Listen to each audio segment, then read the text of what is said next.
राधे राधे जय एकविरा. तर आज माझा वाढदिवस आहे, तर मी जेवणाचं वगैरे उरकायला घेतलं आहे. मला असं बनवून वाटायचं होतं जेवण वगैरे सगळं.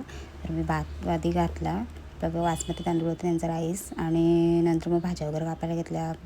काकड्या वगैरे कोशिंबीरला हे केले आणि कोबी कापून घेतले. कोबी राईस होता तो एकीकडं मी आधी बनवून घेतला. त्यानंतर मग ही भाज्या मी कापून ठेवलेल्या आणि त्या सगळ्या तेलावर अशा परतून घेतल्या. मशरूम वगैरे पण, बटाटा पण. नंतर मग ग्रेव्ही घेतली शिजवायला. ग्रेव्ही सगळी आधी भिजून घेतली, मसाला वगैरे टाकला, त्याच्यात सगळी ग्रेव्ही ठेवली मी शिजत. त्यानंतर मग मटरनं बटाटा टाकला आणि त्यानंतर मग सगळ्या बाकीच्या भाज्या पण टाकून घेतल्या आणि मस्त चांगल्या भाज्या जरा शिजवल्या थोड्या. कोथिंबीर वगैरे टाकून, खोबरा टाकून, मीठ वगैरे टाकून, त्यानंतर बटर पण टाकला. इकडे रवा करायला घेतला, प्रसाद शिरा असा, आणि त्यात केळी वगैरे टाकून, दूध वगैरे टाकून, केशर, साखर सगळं टाकून मस्त असं शिरा पण रेडी झाला. त्यानंतर मी सगळे डबे ते आम्ही भरायला घेतले. आणि एकीकडे चॉकलेट भरत होता, एक आम्ही सगळे बसलेलो भरायला. यांनी पण एकीकडे भरायला घेतले डबे. आणि मेन मी त्यांनाच सांगते असं असं मला करायचं आहे, जमेल का? ते बोलतात ठीक आहे चालेल. आणि चांगल्या गोष्टी करायच्या असतात ना, ते काय असं नाकार नसतं कोणत्या गोष्टी. मेन त्यांचा पण सपोर्ट असतो नवऱ्याचा. आणि नंतर मी भगवंताच्या दर्शनाला गेले. वाढदिवसाचे सगळ्यात मोठे भेट आपल्याला सगळ्यांना काही ना काही देत असं समजा, पण भगवंताने, भगवत श्रीकृष्णाने आपल्याला शरीर दिलं आहे, तो मोठा उपहार आहे आपल्यासाठी. डोळे दिले बघण्यासाठी, तेच नसेल तर आपण काय बघितलं असता.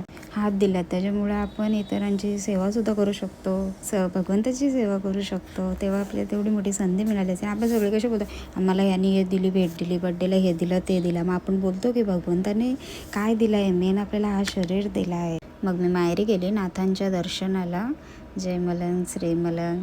आणि मी सगळं फुलं वगैरे घेऊन गेलेली आणि मस्त छान असं सगळं ताटात काढून घेतला, बाबाचं दर्शन घेतलं. आणि देवाला एकच विनंती केली की जे माझ्यावर प्रेम करता जीवलं तर त्यांना सगळ्यांना सुख, समृद्धी, यश दे. आणि भगवान श्रीकृष्णाला तर हे नाथ, माझी योग्यता तर नाही, पण तुम्ही मला खूप काय काय दिलं आहे भगवंताने.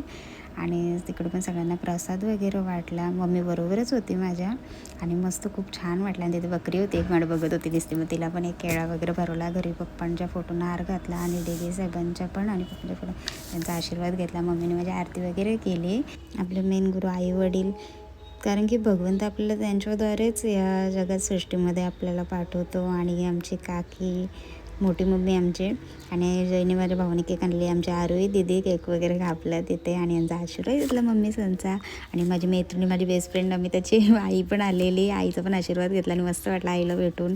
त्यानंतर मग आम्ही हॉटेलला गेलो. अन्विक बोलतो मम्मा चला हॉटेलला. त्यांनी मला गिफ्ट वगैरे आणून ठेवलेलं, मला सांगितलं नाही काय आणलेलं. माझं जेवायला वगैरे ऑर्डर केला. आणि त्यानंतर मग आम्ही केक वगैरे कापला आणि खूप छान वाटलं मला. असं म्हणजे सगळं मी बनवते आणि वाटते, त्याचा जास्त मला आनंद असतं. आणि देवाच्या दर्शनाला गेली ना, तेव्हा मला बासुरीसुद्धा देवा तिथून दिलेली. आणि त्या अन्विकने आता मला गिफ्ट द्यायला घेतले. तर ह्याच्यात होता तो ब्लूटूथ, आपण ते गाणी लावतात बघा ना, ते कनेक्ट करून ते होतं. ते मला कधीपासून पाहिजे होतं, तर हा मग पॅक करून घेऊन आला. आणि दुसरी वस्तू होती ती पण मला पाहिजे होती, ही बारक्या पोराची. मला या छोट्या छोट्या गोष्टीच जास्त करून आवडतात, म्हणजे मी खुश होते त्याच्या छोट्या छोट्या गोष्टींमध्ये. चला तर मग राधे राधे.